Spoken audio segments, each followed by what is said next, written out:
Welcome to the newest episode of Beyond the Fame with Jason Fraley. I'm your host, Jason Fraley, picking the brains of the top filmmakers, musicians, and artists of our time. Folk pop artist Mason Jennings performs live this Sunday at City Winery in Washington, D.C. I spoke to Jennings about his 25-year career from Lemon Grove Avenue to Be Here Now. Hey, Mason Jennings, thanks so much for joining us on WTOP in Washington, D.C. Thanks for having me on. We're talking because you are coming to our area to perform at the City Winery in Washington, D.C. on August 21st. So get your tickets now.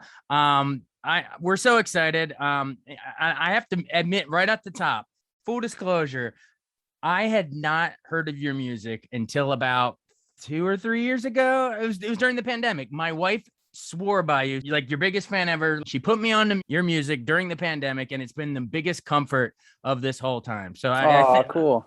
I thank you so much, and all our listeners, you have to check it out. So if they come to the City Winery, what are we gonna play? Is it the new album? Is the old hits? A little of both? It'll be a little bit of both. Most stuff from other albums. There'll probably be like 4 or 5 new ones, but I try to sprinkle stuff in from all my different albums. Awesome. And tell us about the most recent one, Real Heart. We picked up a copy, but how do you think that's sort of continuing to show your evolution here? Well, I think it's, to me, it's pretty exciting because it was produced by Stone Gossard from Pearl Jam, and it was like a very folk-based record, which you'd think it might be rock with him producing it, but actually like I recorded a lot of the acoustic guitars and vocals at my house in Minnesota overlooking a lake, and it became like kind of a rural sounding folky record. And then Stone and his friends added lots of like strings and some orchestration like that. And it's got a real folk feel to it that I'm pretty excited about. I love it. It's a great album, continuing a great run of records that I have newly discovered and geeking out of, thanks to my wife, Ashley. Thanks. Awesome. Well, I know I mentioned how I was listening during the pandemic. You did a lot. You've been doing a bunch of live streams, and we caught your one about I guess it might have been in November 2020, maybe, or where you performed your entire debut album, and you were like stopping in between to tell stories. How cool was that to stay in touch with your fans? When we were all quarantined, you were able to at least do little private shows for everybody. So cool. It was awesome for me because I could really just get comfortable in my living room and just tell the stories without having on stage. Sometimes if you talk a little too long, people get restless, but when you're sitting on a video, you can just kind of tell the whole story and not feel that as much. So that was fun. And then I could kind of do show and tell with some of the stuff, like show some of the tapes and stuff and the artwork and stuff. Yeah, it was really cool. It's the 25-year anniversary of that first record, so it's kind of it was a fun thing to revisit.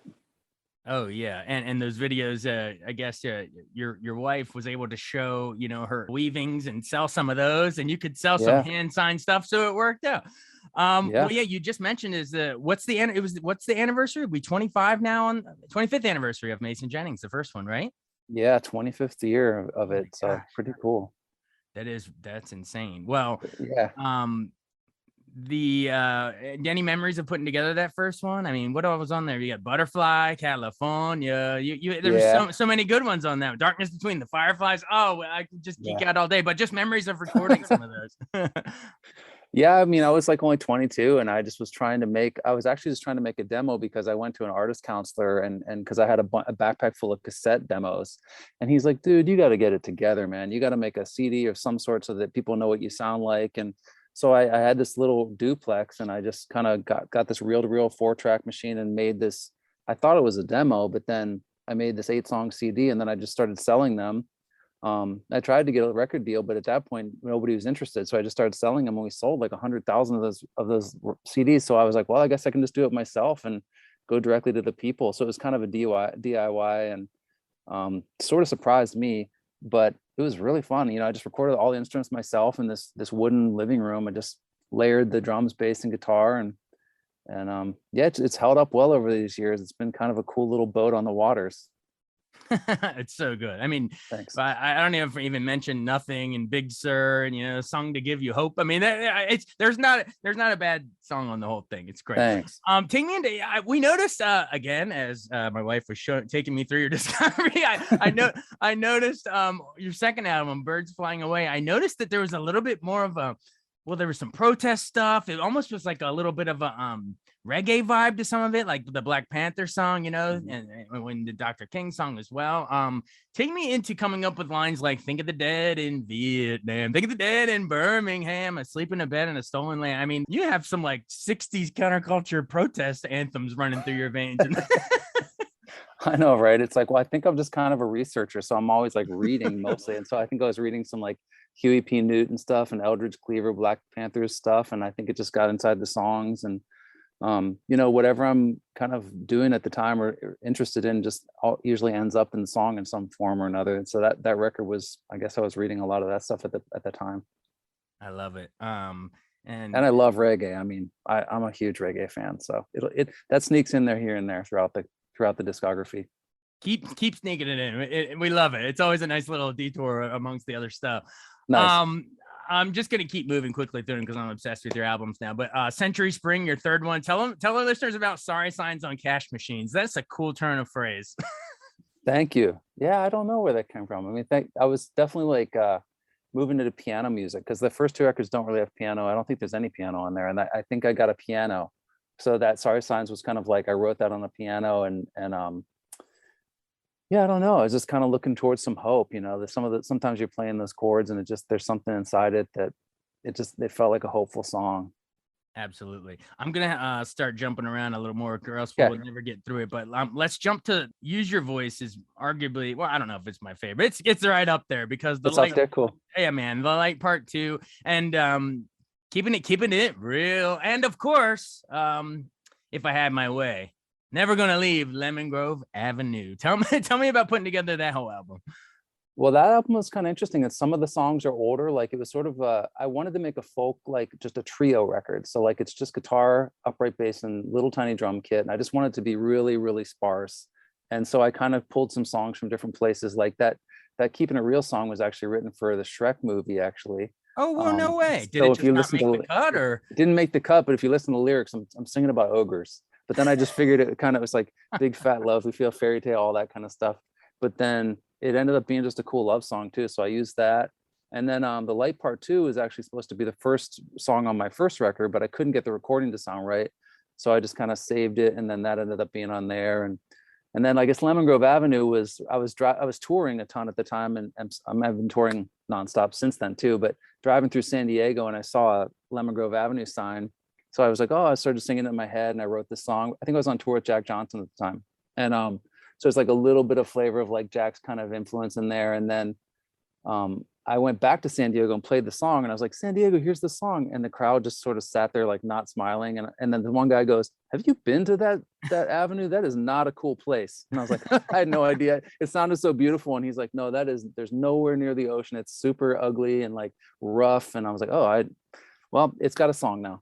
Well, in all of our heads, it's a beautiful place, even if there you go. And I didn't know that.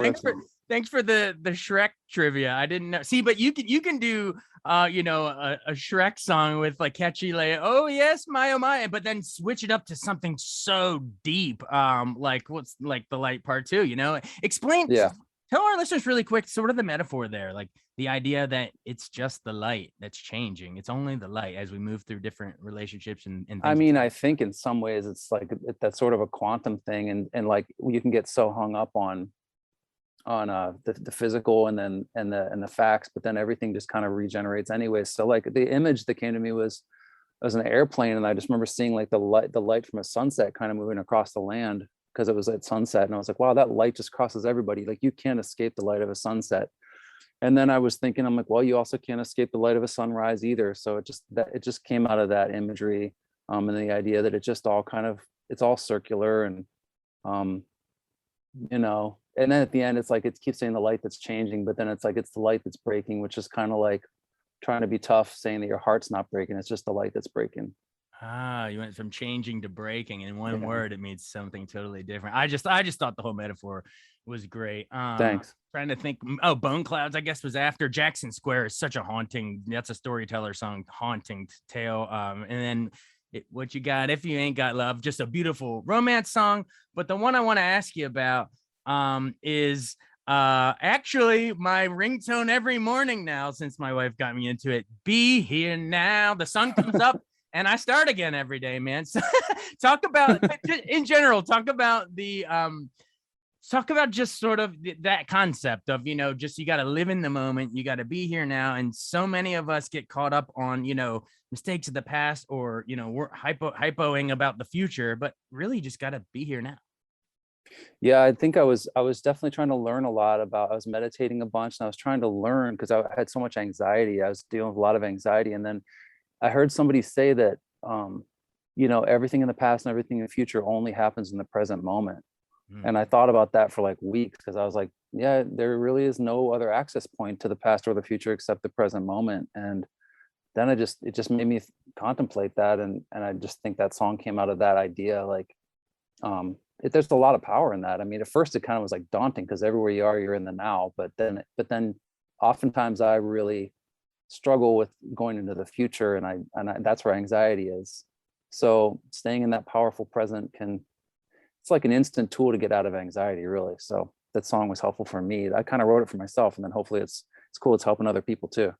You wrote it for yourself, and it wound up as my ringtone, and There probably you go. a bunch of other people. That's what great art does, right? It's a personal, but then it probably winds up being universal too. Cool. I just want to hit maybe at least one more, because I know you signed with Jack Johnson's Brushfire Records for In the Ever in 2008, and I love Something About Your Love. I guess I got to go after that. My falsetto is not yours anywhere close. But what else was on that? I Love You and Buddha too. All right. Hey Little Fighter Girl, and then tell me, I want to know about that great little Love and Your New Man. It comes across, it's like a revenge song, but at the same time, it almost sounds like you're doing like a stand-up comedy routine. Totally, dude. No? Yeah. Well, I was thinking, I was writing songs for this record, and I was listening to Folsom Prison by Johnny Cash, and he was always cracking people up. And I was like, in today's music, a lot of stuff there's not that many funny songs. Yeah. So I was like, well, maybe I'll try, right. And I was dealing with some stressful stuff. And then all of a sudden it was just, this song kind of came out. And I thought maybe the way to do that would be like a stand-up comedian. I decided, I was going to the Troubadour in LA. So I was like, maybe I'll just try this song for the first time, like a stand-up comedian, and nobody knew it. And I just sang it and then recorded it. So you're hearing like the first time that song's played, the first crowd reaction in real time. They didn't know it. So it's really fun. Like, I was like, I'll put a live version of it on the album, because I've never really done a live version on one of my albums. So that kind of was like the first take at the Troubadour in LA with people's initial reaction, which was, I thought it was kind of fun. Awesome. Well, it's a great album. All of them. Thank you for doing a deep dive into all those. That's so cool that you've been like in a kind of a quick time sort of listening through it. And and I'm not even all the way caught up. I mean, you know what I mean? I mean, we picked up the most recent 2 albums, but now I still got to go back and pepper in, in between there. So we invite our listeners to check out Blood of Man, The Flood, Minnesota, Always Been, Wild Dark Metal, Songs from When We Met. all of them, up until the most recent ones, Painted Shield and Real Heart. Now I probably have heard some in there. My wife is, YouTube jumped around showing me. So let me ask you then, in that little gap that I've missed or that I think I've missed, probably have heard them. Do you have a favorite song or two or album or two in there, or something that we should at least zero in and pinpoint, say, hey, Jason, go and listeners, go check that out. You missed a good one. Well, I like them all, like, I course. think they're all different. That's the thing that I think you'd find over time is like, the Blood of Man is really lo-fi, and I did that in the studio in the woods. It's very rock, and it's like a lot of songs that are very dark. And then same with Wild Dark Metal, but Wild Dark Metal is like a rock record, but it's in a studio. So it's kind of like way more hi-fi. And I mean, if you want to hear rock, those are the 2 records to listen to. But then a folk record like The Flood is just me and an acoustic guitar the whole way through. So just depends on what you're looking for, and I'll just keep, like, I just think the songs, just for me, I just follow the song and then just try to give it the production it needs, and not be too embarrassed if stuff comes out really, like, it goes where it goes. I love it. And also, I want to, like, in terms of your personal life, we mentioned the recent marriage, but aren't you a new daddy recently? Yeah, I have a newborn, a 3-month-old named Western. Congrats. Thanks. Yeah, I've got a 19-year-old, a 16-year-old from other marriage, and then I've got a newborn now. So I've got the full deck. And 2 stepkids too. So you Oh, know. hey, more material to write about songs. I write songs about. Definitely. I mean, it's more love. All right. Mason Jennings, thank you so much for joining us. I really appreciate it. I guess just sort of in closing, I mean, do the final sell on this actual show here at City Winery DC. You know, I mean, A, have you played there before? And D, you know, why should our listeners come on out? Yes, I love that venue. It's great. It'll just be me with a guitar and a grand piano, and I'll be telling stories about the songs and, you know, playing stuff from all the records in a very intimate setting, which is just great sound and really cool venue to see, you know, songs and just kind of hear the essence of these songs for sure. I'm looking forward to it. All right, we can't wait. Again, everyone, it's Mason Jennings. He's going to be at the City Winery in Washington, D.C. on August 21st. So get your tickets now. This was a blast. And thank you again, Totally. like we started the interview. Thank you for helping, you know, me just make it through without, you know, losing my mind during this pandemic. Like I've loved Awesome. discovering your stuff. It's awesome. Thanks, Jason. That's really nice. Nice talking to you. You too. All right, be well, stay safe, and look forward to the show. Sounds good. Take care. All right, bye. Bye. Thanks so much for joining us on Beyond the Fame with Jason Fraley. Remember to hit the subscribe button and give us a 5-star rating if you like what you hear. We'll see you next time.